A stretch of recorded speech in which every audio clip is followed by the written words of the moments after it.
Amigos, invitamos a el analista internacional, diplomático de carrera, Eloy Torres, quien además tiene la honra de ser profesor universitario en la Universidad Central de Venezuela y en la Universidad Santa María, y además es miembro del COBRI. Eloy, el mundo está convulso y se cumple un año de la invasión de Rusia a Ucrania. Comencemos por los últimos sucesos. Putin suspende el acuerdo nuclear, el acuerdo de desarme nuclear, y Biden riposta con un discurso muy encendido desde Polonia. ¿Dónde se encuentra a un año de que comenzaron las hostilidades militares el conflicto de Rusia y Ucrania?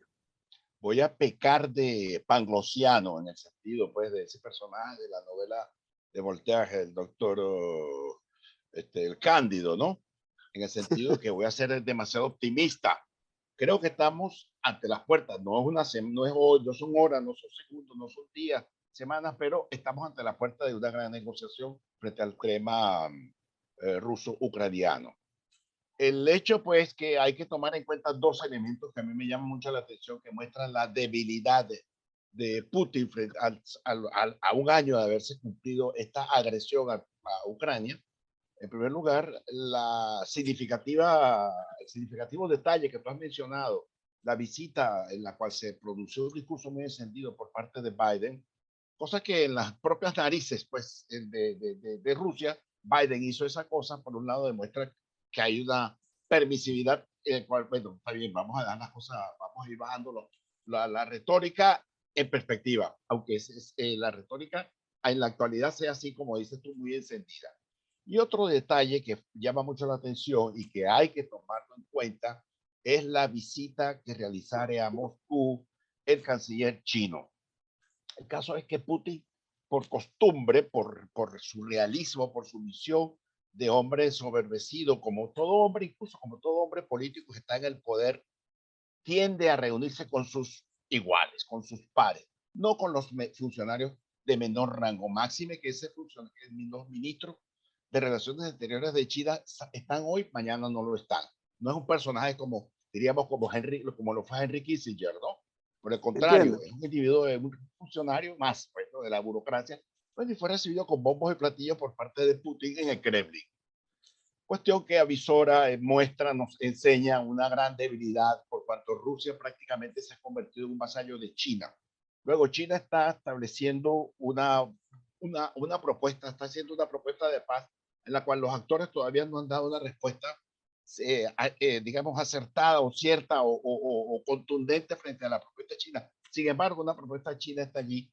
Ahora va a ir Xi Jinping al Kremlin, a Moscú, dentro de poco, en la cual estoy seguro viene una búsqueda de un entendimiento con los Estados Unidos, porque el mundo está convulso, el mundo está inmerso en una gran crisis económica, e incluso podemos decir que los principales afectados de ese conflicto son los chinos con su famosa ruta de la seda, que está siendo afectada por el conflicto ruso-ucraniano.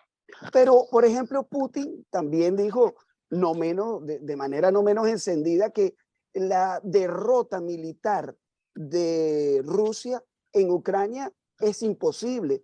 Es decir, que tampoco es que ha bajado el tono. Entonces, Bueno, pareciera que allá hay el juego del pulseo de tú lo has dame que yo dicho, te doy, ¿no? tú lo has dicho, el juego del pulseo, pero hay que partir de la siguiente, digamos, sabiduría. Todo conflicto tiene un inicio, tiene un desarrollo y tiene un fin. Todo ¿En qué conflicto. momento estamos entonces? Estamos en un momento en que entre el Pasamos la mitad desarrollo y del el fin, conflicto. estamos entre el Pasamos la mitad. desarrollo y el fin. Ok, pasamos la mitad del conflicto, diría usted. Creo que sí, creo que sí. Sin ser un panglosiano, repito, sin ser un cándido, en el sentido que creo que, pero es que la dinámica es así. Además, como dice también, todo conflicto termina siempre con una gran negociación. Y se están dando cada vez más los pasos, cada vez se habla más de negociación. El caso de que China tenga una propuesta sobre la haya colocado sobre la mesa es un elemento que indica que algo se está moviendo. Por otro lado, repito, la debilidad del propio Putin al enterarse. Hay una cosa muy sencilla, chicos. ¿Tú recuerdas ese viejo dicho en Venezuela que decíamos así? Yo te acompaño hasta la tumba, más no me entierro contigo. El claro. caso es que Putin no es más importante que Rusia. Y Rusia hoy en día está siendo muy afectada. Se metió en este conflicto militar con Ucrania pensando que se iba a durar una semana. Y ya lleva un año. Acuérdate que Napoleón Bonaparte decía las guerras se ganan con recursos, recursos, recursos y más recursos. Y resulta pues que la economía rusa no que fuera la mejor del mundo, no que fuera la más fuerte, por el contrario, era la más débil entre los grandes, a tal punto que su Producto Interno Bruto era similar al del Estado de Nueva York o al de Portugal o España. Así dicen los datos que uno lee, las estadísticas, pero con esta política de sanciones, de bloqueo, de asfixiarle los elementos que alimentan la economía rusa, ha sido un elemento que ha permitido que ese debilitamiento haya crecido. Y hoy en día son casi 80.000 muertos que tienen los rusos en territorio ucraniano. Dicen que es un poco más.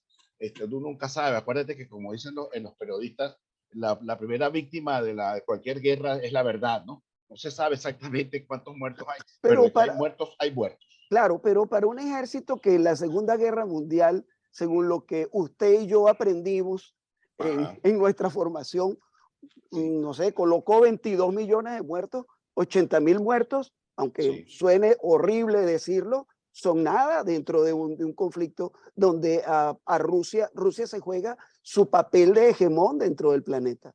Sí, pero ahí, como tú mismo dices, te voy a tomar tus últimas palabras. Rusia, en efecto, demostró cuando era la Unión Soviética, no como era Ujú. Rusia, sino por la Unión Sí, sí, Soviética, la Unión donde Soviética. fueron 20 millones, que es verdad, pero o sea, fueron 5 años, fue en 5 años que duró esa guerra, en 4 años. Ahora Y bien, había yo te, muertos ucranianos, por supuesto, sí, por también. supuesto, ucranianos, belarrusos, de todos, pero también te coloco ante la siguiente estadística. Los Estados Unidos en el conflicto que duró con Vietnam durante 5 o 6 años que duró ese conflicto, tuvieron 60.000 muertos, amén de los heridos y ¿cómo se llama? Afectados, etcétera, 60.000 en 6 años. En cambio, los rusos en casi un año han tenido casi 80.000. Como comprenderán la dimensión, hay que saber Claro, jugar con la estadística y colocarse en los zapatos. Luego, el papel de la Unión Soviética, en primer lugar, era un país que estaba ideologizado. Era un país que estaba, la gente allí se iba a la guerra, como dice todo ese culto a la personalidad que se montó sobre Stalin. Vamos por la gran patria, pero también por Stalin. En este caso, Putin, como quiera que la Unión Soviética, esa Rusia, que ese Moscú, esa realidad abrió los ojos, ya es una realidad que es distinta, es una realidad que conoce los relojes, que conoce los carros, que conoce el internet, que conoce las modas, que viaja, que conoce el sabor del whisky, todos esos valores occidentales que nunca lo tuvieron los rusos, hoy en día lo tienen. Entonces, como dice la canción de Joan Manuel Serrat, en la famosa canción de Señora, cuando se abre la flor, el olor de la flor se le olvida a la flor. Es claro. decir, ya esa población rusa está yendo a ese conflicto obligada. Fíjate que son decenas de miles de jóvenes que huyen del servicio militar obligatorio justamente para no participar en esa guerra, a diferencia de la guerra que era cuando la Unión Soviética con Stalin al frente. Entonces, definitivamente usted cree que el conflicto no se escala y que la presión económica sobre Rusia es la que va a terminar de doblegar, digamos, la agresividad de la política exterior de Putin. De Putin, concretamente de Putin, no así del país. Hay que entender pues que a su vez los factores internos del sistema, de la estructura de poder en Rusia, están prácticamente fracturadas. El solo hecho de pues, que las Fuerzas Armadas, ese famoso ejército soviético, el ejército rojo, como se llamó hasta 1945, después del 45 adelante pasó a llamarse el ejército soviético, tuvo unos avances militares significativos, pero realmente que no llama la atención, la invasión a Hungría y la invasión a Checoslovaquia y la presión sobre Polonia. Pero cuando fue al conflicto con Afganistán, salió con las tablas en la cabeza. Y ahora se les pareciera que el fantasma de Afganistán se le está repitiendo a los rusos en este momento, colocando a Moscú, a Rusia en general, pero de manos de Putin, justamente de un país debilitado, asfixiado, y en manos, como yo lo he llamado eso, ha convertido a Rusia, Putin ha convertido a Rusia en un vasallo de los chinos.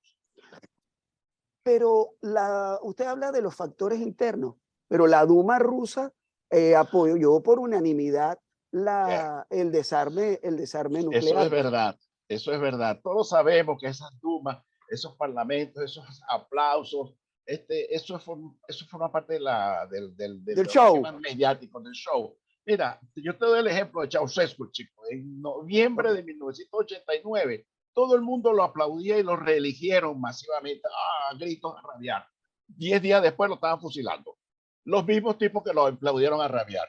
Es que en política nada está seguro y el que crea ingenuamente que es factible que eso pase está equivocado. Porque la política es muy dinámica. La política, hoy estás, mañana no estás. Hoy Claro, somos enemigos, mañana podemos ser amigos. o sea, te Y la acompaño realidad hasta que te deje de acompañar. Así es. Entonces, un poco repitiéndolo con lo que te empecé. Yo te acompaño hasta la tumba, más no me entierro contigo. Ok. Sí. Eloy, le quería preguntar un poco para cerrar, ¿cómo queda Venezuela en este escenario? Después de un año del conflicto en Ucrania, eh, ¿cuáles han sido y siendo Rusia uno de los socios principales del gobierno de Maduro, cómo queda Venezuela en este escenario? Porque Bueno, también las transacciones que se hacían para evadir las sanciones se hacían a través del sistema financiero ruso y eso también ha afectado de alguna forma el quehacer del gobierno de Nicolás Maduro. sí, yo creo que habría que hacerle la pregunta de eso a los directivos, a los ejecutivos de este gobierno. Sin embargo, podemos creer lo siguiente. Hay que ver la perspectiva del discurso, de la narrativa oficial. Al principio apoyaron con bombos y platillos, después bajaron el volumen en ese apoyo, después volvieron a subirlo un poco y ahora está en un estado de reposo, de tranquilidad. Sobre todo por cuanto creo que Venezuela debe ocuparse de resolver sus problemas y los problemas y no meterse en otros problemas, porque meterse en ese problema de Rusia-Ucrania, saliendo a apoyar o a Ucrania o a Rusia, es como el viejo dicho que decía mi abuelita, en la pelea de los tigres, los pollitos no tienen nada que buscar. En este sentido, te quiero decir, no es que Venezuela no pueda tener una opinión, por el contrario, debemos tener una opinión. La opinión creo que la última es nosotros estamos dispuestos a aceptar la paz, queremos una solución pacífica, queremos paz. Eso es todo lo que había que decir y creo que es lo que es la corriente que está dominando a la estructura de gobierno en estos momentos de Miraflores. Creo que es lo Bueno, más sabio, creo que es lo bueno, más sabio y lo más sano para todo el mundo. entonces en conclusión, pasamos de la mitad del conflicto hacia su desenlace. Ese es el Sí, diagnóstico de Eloy Torres. repito y repito, no creo que eso sea de una semana, 2 semanas, un mes, 2 meses. No estoy dando un lapso, pero es inminente porque ningún conflicto dura toda la vida. Sun Tzu, el gran estratega chino, decía, ningún conflicto dura para toda la vida. Bueno, muchísimas gracias, Eloy. De verdad que un honor haber conversado con usted y haber compartido sobre este año del conflicto entre Rusia y Ucrania. Un gran placer, querido Goyo. Un abrazo para ti, para toda tu gente, hermano. Y saluda a tu equipo allí también. Seguro que sí. Un abrazo. Pues. No.